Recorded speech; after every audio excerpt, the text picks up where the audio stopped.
감사합니다. 오늘도 하나님이 주신 복된 시간, 우리의 마음과 생각이 하나님의 말씀을 듣는 일에 집중되게 하시고 성령님의 교통하심을 통하여 정말 하나님의 은혜가 우리의 심령 속에 임하고 말씀이 살아있고 운동력 있어 날쌘 검처럼 우리의 연약한 부분을 도려내고 우리를 치유하시고 고쳐주셔서 강건한 하나님의 자녀들이 되게 하옵소서.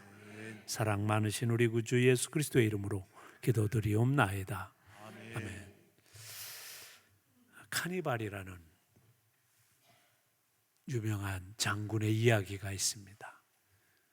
저는 자동차가 카니발인 게 여기서 따왔는지 모르겠다는 생각이 드는데, 어느 날 이 카니발 장군이 전쟁에서 승리하고 또 승리해서 이제 영웅이 됐습니다. 그래서 초상화를 하나 남겼으면 좋겠다라는 얘기를 듣고 아주 훌륭한 화가를 초청했습니다. 그리고는 카니발의 초상화를 그리기 시작했어요. 다 그린 다음에 카니발 장군에게 갖다 주니 카니발 장군이 노발대발하면서 그 화가를 죽여버렸습니다. 사람들이 깜짝 놀랐어요. 아니 이게 뭔 일인가? 그랬더니 사실은 카니발이 전쟁 중에 눈을 다쳐서 애꾸눈이었습니다. 그런데 화가가 그걸 그대로 그린 거예요. 열등감이 폭발한 카니발은 화가를 죽여버린 거지. 그래도 초상화를 남겨야 되기에 다른 화가를 불렀습니다. 화가는 좌초지종을 와서 들었어요. 왜 전에 화가를 왜 죽였을까?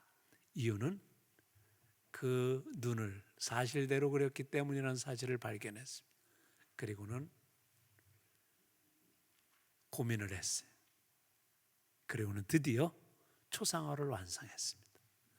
이번 초상화를 보고 카니발 장군이 너무 흡족했어요. 왜냐하면 옆으로 그렸기 때문에 그렇습니다. 사람에게는 열등감이 다 있어요. 그래서 그의 애꾸눈인 눈을 가려줬던 이 초상화는, 그 화가는 큰 상을 받게 됐다는 얘기입니다.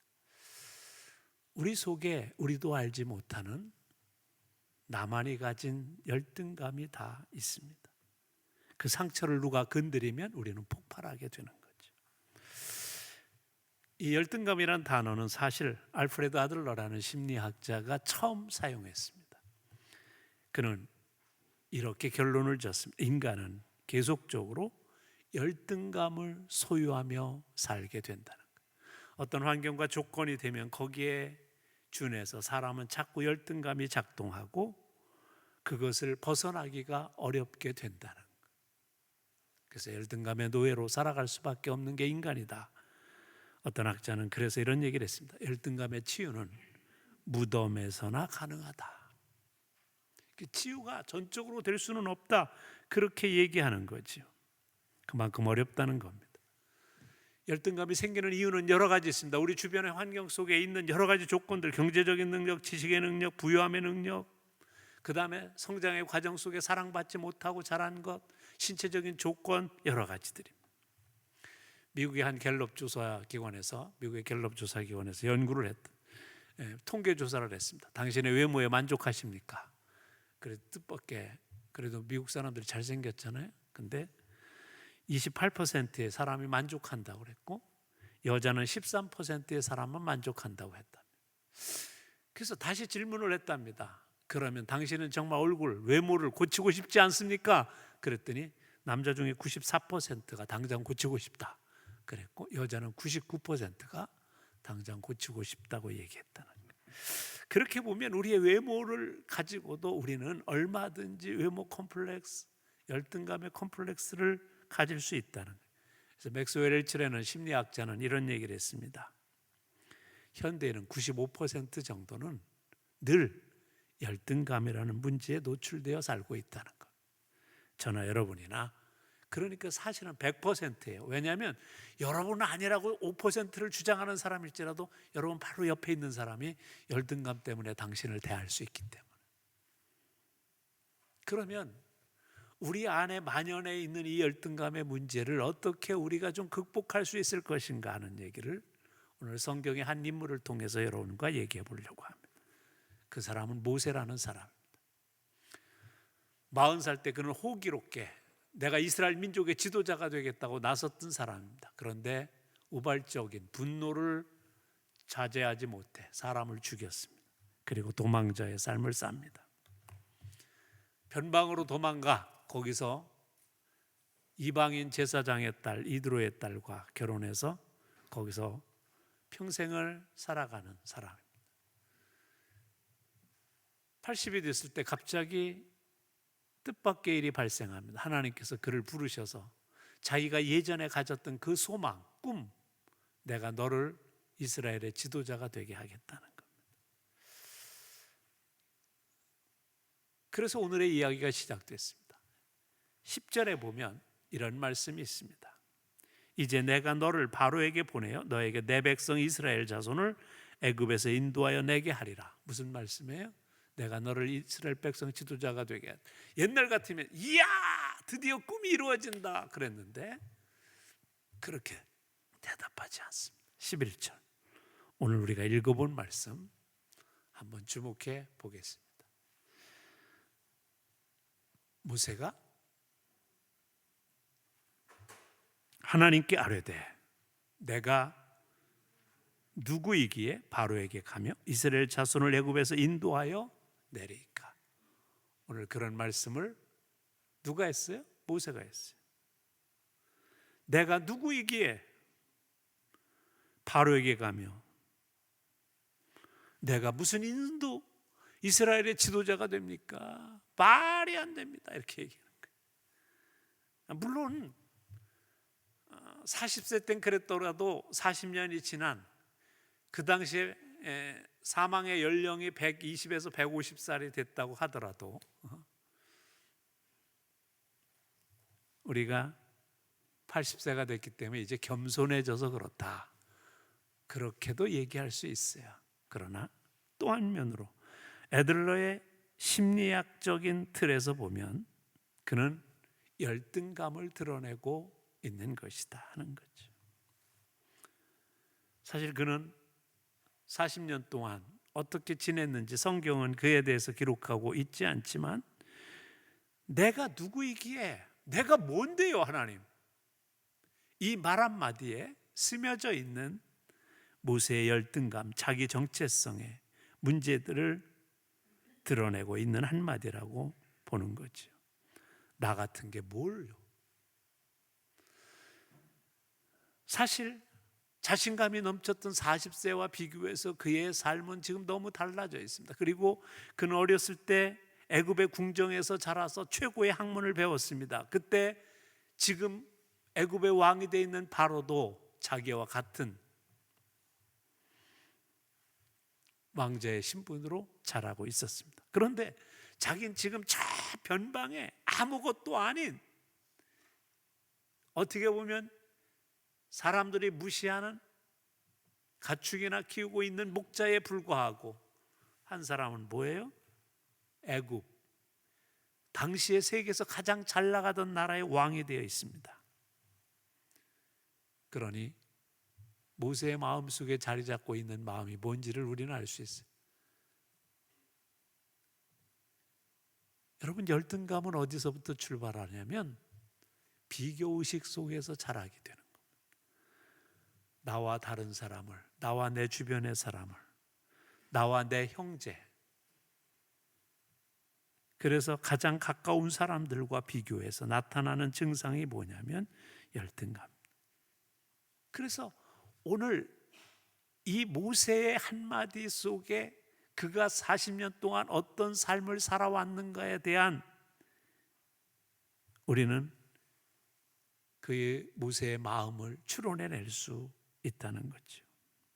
그는 지금 깊은 열등감에 사로잡혀 있다는 거죠. 애들러는 그의 책에서 이런 얘기를 합니다. 인간의 열등감을 형성하는 원인을 크게 보면 두 가지로 볼 수 있다. 하나는 선천적인 요인과 후천적인 요인이 있다는 거예요. 선천적인 요인은 내가 태어났더니 첫째가 아니라 둘째일 수도 있습니다. 근데 형은 공부를 너무 잘해. 근데 나는 늘 처져. 그러면 거기서 열등감이 발생할 수도 있지. 태어났더니 다른 사람들은 다 키가 이렇게 큰데 나만 작아. 열등감이 발생할 수 있어요.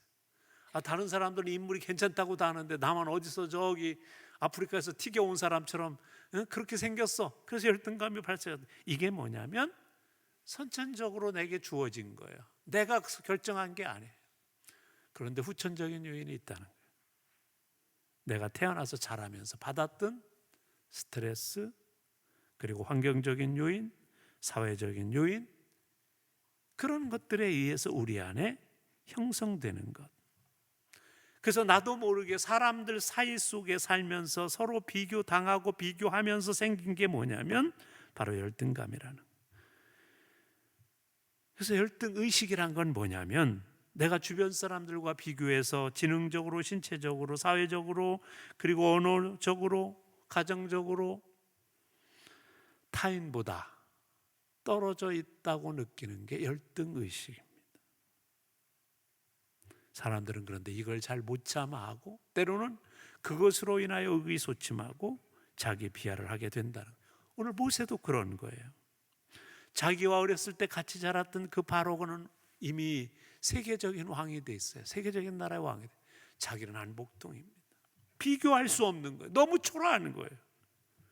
거기에 깊은 열등감이 그에게 찾아와 있었다는 거죠. 오늘과 같이 기술 문명이 발달하고 SNS가 발달한 이 시대는 정보의 홍수 속에서 더 많은 열등감을 생산해낼 수밖에 없다는 심리학적인 연구 결과가 발표되어 있습니다. 그래서 사실은 우리는 어떻게 보면 모세보다 훨씬 더 많은 열등감의 요소를 가지고 이 땅에서 살아가고 있다는 거죠. 그런데 오늘 중요한 말씀이 나옵니다. 12절에 보면 열등감에 빠진 모세가 하나님 앞에 이렇게 묻고 있습니다. 우리 한번 다 같이 12절 읽어보지요. 시작. 하나님이 이르시되 내가 반드시 너와 함께 있으리라. 내가 그 백성을 애굽에서 인도하여 낸 후에 너희가 이 산에서 하나님을 섬기리니 이것이 내가 너를 보낸 증거니라. 열등감에 빠져서 내가 뭔데요? 난 못해요. 그의 사로잡혀 있는 그 마음으로 얘기하자 하나님이 딱 한 말씀 하십니다. 내가 반드시 너와 함께 있어. 내가 너를 지켜주고 너를 보호하고 너의 편이 되어줄게. 그 말입니다. 사실 호렙산 떨기나무 가운데서 하나님은 모세를 계속해서 부르셨습니다. 그리고 내가 너를 사랑하고 내가 너를 사용하고 내가 너를 쓰겠다고 그의 미래에 대한 선언을 하십니다. 근데 모세에게는 이걸 받아들일 수 있는 그런 마음의 풍성함과 넉넉함이 이미 없어졌어요. 왜요? 열등감이라는 것이 그에게 있어서 그의 삶에 깊은 좌절과 낙심에 빠져 있었기 때문에 그럽니다. 그때 하나님이 그에게 찾아오셔서 이렇게 말씀하시는 겁니다. 내가 내 편이 되어줄게. 내가 너와 함께 해줄게. 그러면서 하나님은 내가 너를 얼마나 사랑하는가를 계속해서 그에게 들려주시길 원하십니다. 야, 내가 누군지 아니? 내가 스스로 있는 자야. 하나님이야. 우주 만물을 만들어서 너를 이 땅에 존재하게 하는 사람이야.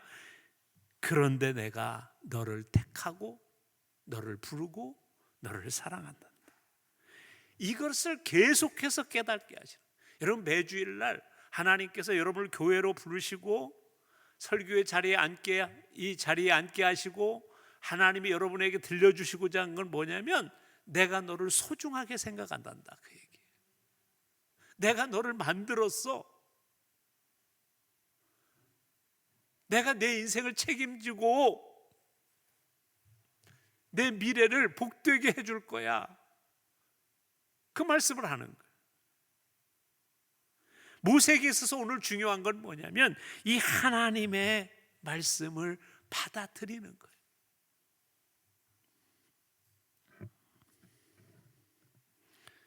여러분, 우리가 그런 하나님을 보지 못하면 우리는 뭐만 보게 되냐면 이 세상의 환경과 조건과 이 세상의 사람만 보게 되어 있어요. 그럼 우리는 어디에 빠져요? 열등감에 빠져요.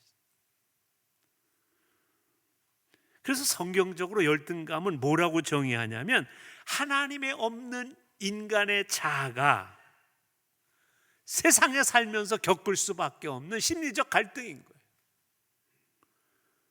왜냐하면 세상에는 따지고 보면 부자도요, 정림동 부자가 있고, 이게 뭐 도시를 얘기하면 좀 이해가 안 돼. 저 시골 마을에 가면 그 동네에 부자가 하나 있어요. 제가 재미난 게요, 우리 어머님 집에 가면 동네 아줌마가 이래요. 저기 빨간 집 저 집이요 부자예요. 그래서 뭐 하나 가만히 봤더니 좀 살긴 사는 것 같아. 근데 그 사람은 그 동네에서 부자인 거야.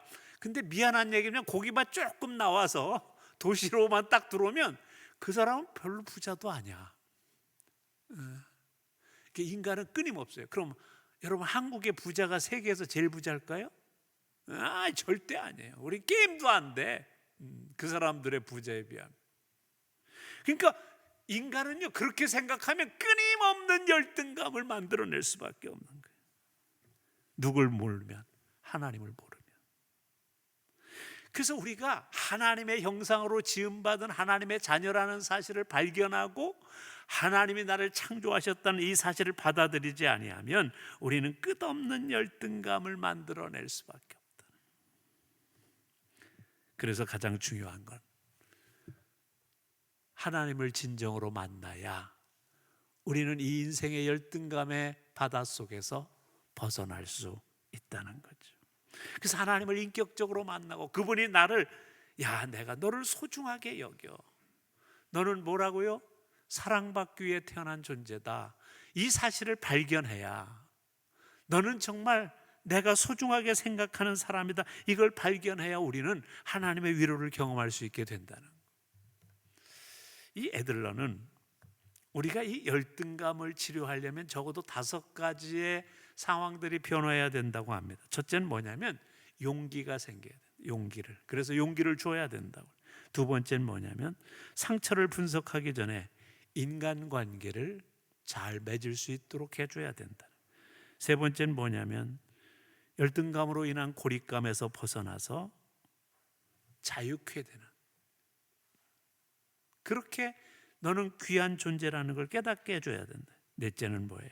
사회적인 연대를 강화할 수 있도록 도와줘야 되고, 5번째는 그가 얼마나 존귀하게 이 세상에 태어나고 얼마나 귀한 존재인가를 자각하게 하는 데 있다는 거죠.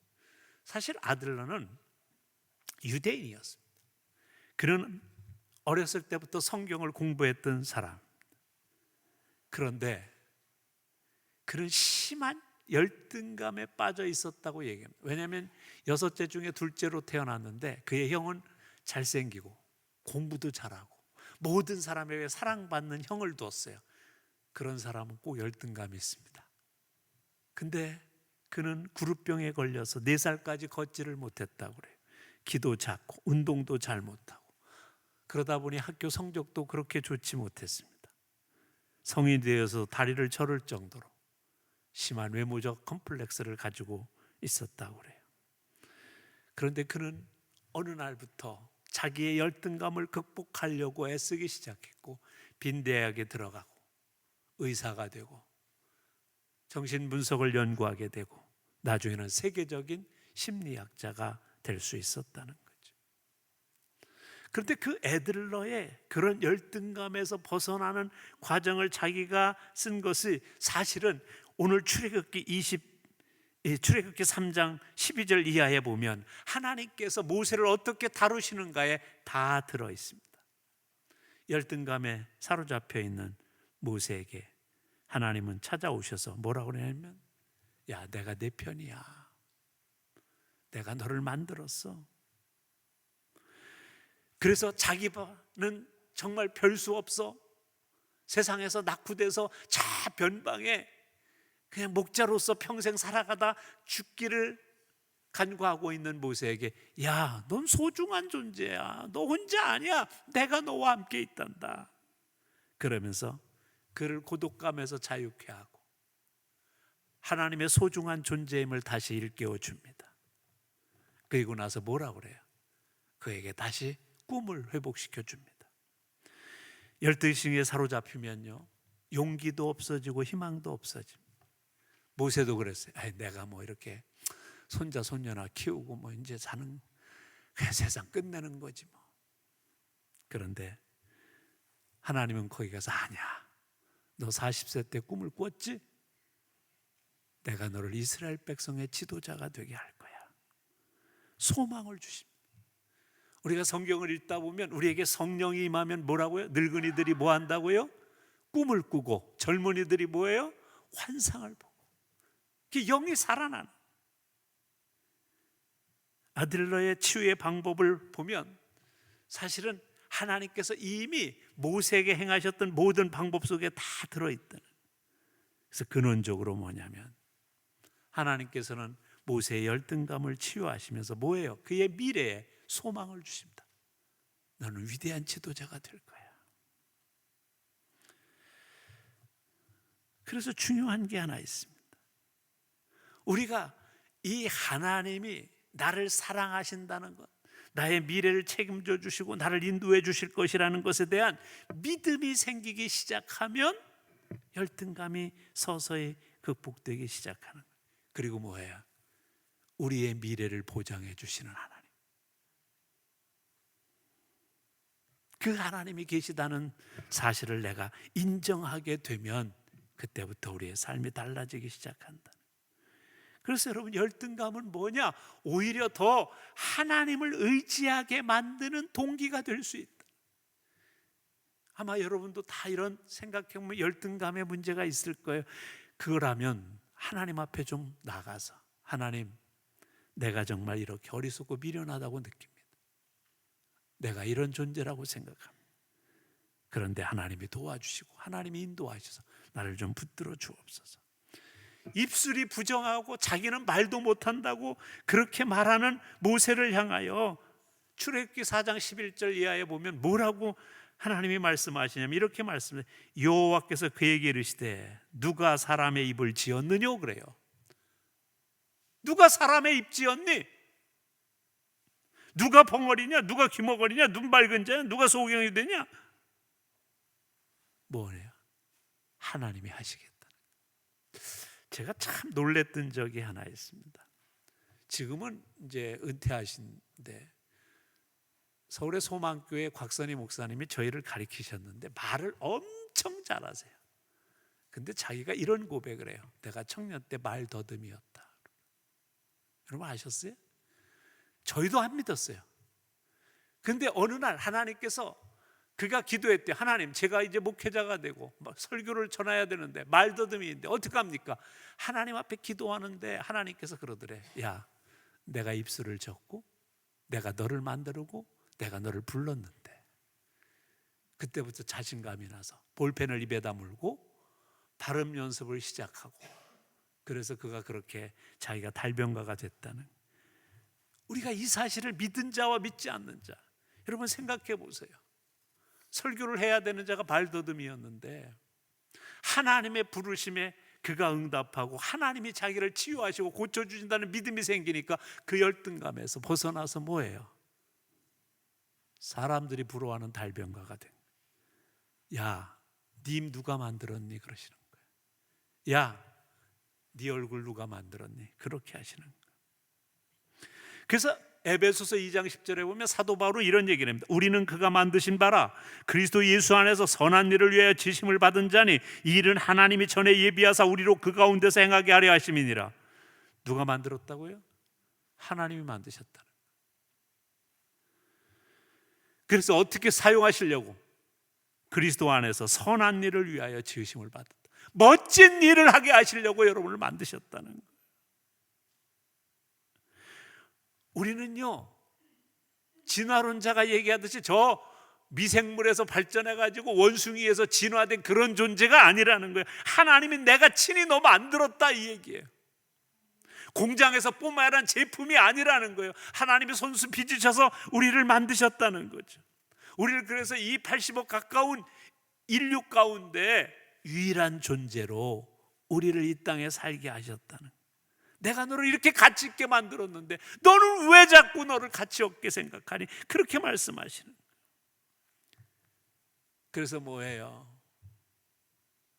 그 은혜에 감동하면 나는 사랑받기 위해 태어난 사람을 노래할 수 있는 거고요. 나의 가치를 하나님의 걸작품이라고 내가 고백할 수 있게 되는 거예요. 그래서 그렇게 정말 육신의 연약함을 가지고 태어난 송명희 시인은 뭐예요? 하나님을 실수하지 않는 하나님이시다라고 노래할 수 있는 거죠. 이게 뭐예요? 하나님이 나와 함께 하심을 발견할 때는. 시편 16편에 보면 시편 기자는 이렇게 얘기합니다. 땅에 있는 성도들은 존귀한 자들이니 나의 모든 즐거움이 그들에게 있도다. 그래서 세상 사람이 나를 좋아하지 않아도 괜찮아요. 왜요? 하나님이 나를 좋아하시니까. 이게 하나님의 자녀된 자존감이에요. 하나님이 뭐라고 해요? 나를 사랑하셔서 독생자 예수를 아끼지 아니고 이 땅에 보내셔서 나를 구속하여 주셨어요. 그리고 뭐라고 그래요? 성경은 내가 너를 구속하여 불렸나니 너는 뭐예요? 내 것이라고 말씀하세요. 여기에 은혜 받고 감동받은 사람, 자기를 치유한 사람이 부른 게 있어요. 사랑한다 아들아, 내가 너를 잘 아노라. 사랑한다 내 딸아, 내가 너에게 축복을 더해 주겠다. 이 고백을 할 수 있어야 뭐냐면 우리는 치유받은 자가 되는 거예요.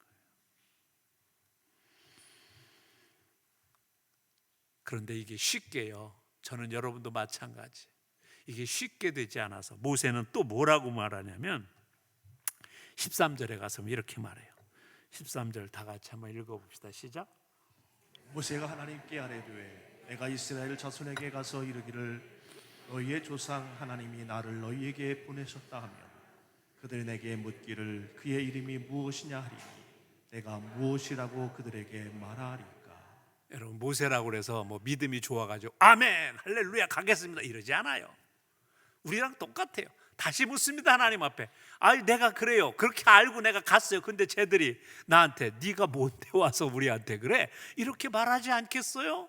그럼 어떡해요? 물어보는 거예요. 하나님이 뭐라고 말씀하세요? 14절에 시작. 하나님이 모세에게 이르시되 나는 스스로 인듯 자이니라. 또 이르시되 너는 이스라엘 자손에게 이같이 이르기를 스스로 있는 자가 나를 너희에게 보내셨다 하라. 하나님이 너를 보내셨다 하라. 하나님이 너를 보내셨다 하라. 이 말은 뭐냐면 우주 만물을 다스리는 하나님이 너와 함께 있고 함께 있을 뿐만이 아니라 너의 길을 인도하고 너와 동행하고 너와 함께 일하리라는 거예요. 여러분, 이 말씀에 굉장히 중요한 한 가지가 들어있어요. 그게 뭐냐면 네가 하는 게 아니라 이제부터 누가 하는 거라는 거예요. 내가 하는 거라는 거예요. 이 믿음이 있을 때 역사가 일어나는 거예요. 15절에 가서 봅시다. 15절에 가서 보면 이런 말씀이 있어요. 우리 다 같이 읽어볼까요? 시작. 하나님이 또 모세에게 이르시되 너는 이스라엘 자손에게 이같이 이르기를 너희 조상 하나님 여호와 곧 아브라함의 하나님 이삭의 하나님 야곱의 하나님께서 나를 너희에게 보내셨다 하라. 이는 나의 영원한 이름이요 대대로 기억할 나의 칭호니라. 하나님은 이미 너만이 아니라 너의 조상들, 너의 주변의 사람들에게 이미 개입하셔서 그들의 인생을 만들어 가셨어. 아브라함, 그리고 이삭, 야곱, 그 밖에 하나님의 귀한 일꾼들, 그들이 이미 나와 함께 동행하는 인생을 살아봤단다. 그 하나님이, 그렇게 보여주신 그 하나님이 너와도 함께 하겠다는 거예요. 그걸 믿고 가라는 거예요. 하나님이 너를 보증해주고 너의 앞으로의 삶의 능력을 주시겠다는 거예요. 그걸 믿고 나가라는 거예요. 그런데요, 열등감에 빠져있는 모세가 이렇게 가는 과정 속에서 그냥이 아니에요. 저도 여러분도 마찬가지라고. 4장 1절에 가서 보면 이런 말씀이 있습니다. 다 같이 읽어볼까요? 시작. 모세가 대답하여 이르되 그러나 그들이 나를 믿지 아니하며 내 말을 듣지 아니하고 이르기를 여호와께서 내게 나타나지 아니하셨다 하리. 여러분, 우리가 살아가면서 물론 우리가 하나님을 믿고 하나님을 의지하고 하나님이 나의 삶을 인도해 주실 것이라는 믿음을 가지고 살아가더라도 흔들릴 수밖에 없는 인생의 상황은 얼마든지 우리에게 있습니다. 그래서 모세는 불안한 거예요. 저들이 내 말을 듣지 아니하고 여호와께서 내게 나타나지 아니하셨다. 그렇게 말하면 어떡합니까? 그렇게 말하는 거예요. 그러면서 그가 핑계대고 있는 말이, 여러분, 열등감의 사람이 갖는 건 뭐냐면 세상을 피해가려고 하는 여러 가지 핑계와 합리화를 찾아내는 겁니다. 그래서 10절에 뭐라고 얘기하냐면 이렇게 얘기해요. 나는 본래 말을 잘하지 못하는 자니이다. 자기가 말을 잘 못하는 자라는 거예요. 근데 놀랍게도요, 사도행전 7장 22절에 가서 보면 그에 대해서 증거하는데 뭐라고 증거하냐면, 한번 다 같이 읽어볼까요? 시작. 모세가 애굽 사람의 모든 지혜를 배워 그의 말과 하는 일들이 능하다. 사람들이 볼 때는 모세는 말을 잘하는 사람이었어요. 근데 스스로는 말을 못한다고 얘기해요. 이게 뭐냐? 열등감이에요. 그러면서 그가 뭐라고 그래요? 하나님, 보낼 만한 자를 보내세요. 저는 아닙니다. 그래서 하나님이 다시 말씀하신 게 제가 지난번에 앞에서 읽었던 말씀이 이거예요. 누가 사람의 입을 지었느냐, 그 말이에요. 반복해서 누가 사람의 입을 지었느냐, 누가 말 못하는 자냐, 누가 못 듣는 자냐, 누가 눈 밝은 자냐. 하나님이 하시겠다. 내가 너를 안다는 거예요. 여러분, 오늘 우리의 모습이 능력이 없어서 지식이 없어서 그게 문제가 아니라 사실은 뭐냐면 하나님의 능력이 내게 있지 아니해서라는 거예요. 그래서 예수님이 뭐라고 그랬어요? 귀신 들린 아이 아버지가 할 수 있거든 우리 아이 고쳐주세요 그럴 때 예수께서 이르시되 뭐라고요? 할 수 있거든이 무슨 말이냐?